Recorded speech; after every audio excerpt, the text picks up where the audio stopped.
Ayaw gining nasura mga idol. Ang atong mga leader, may leader. Kita po nga mga member, may member. Karon pangutana, unsay papel sa atong mga leader nga may leader? Problema na. O, dunay leader.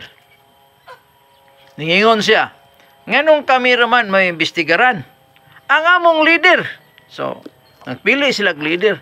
Nganong mang walay labot ang among mga leader. Nganong kami raman may imbestigaran. Di ba, congressman sa Cavite, ningingon ana, na dapat imbestigaran ang leader. Dili kami lang. Lisod ning nasura mga idol. So karon ikaw leader ka, kisa may imong protektahan? Ang imong mga membro o ang leader nga imong gipili? Mas maayo pa mga idol. Saan? Sa inyong plano? Musuon mo sa Nepal o sa Indonesia? Kaya ako, padaplin sa ako. Nga naman mga idol. Diyan ako gikan. Dayon, ang akong lantaw, kwarta ray gilugas tao.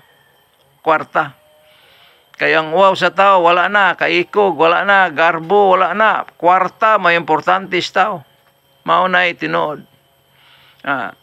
Ang tao mga idol, isog pa siyawa. Gaya pag-uus yawa ang tao.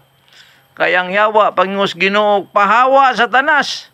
Purting hawaa, dagan pa, ning hangyo lang nga. Pasudla ko dito sa mga baboy. Musud siya dito sa baboy. May hangyo sa kuan. Pero, ang atuang mga leader, ambot lang. Payog pahawa diha. Anong pahawa man ko? Bisa ko sa pa may hitabo, di ko mo pahawa. Yung nanay pait mga idol. Salamat!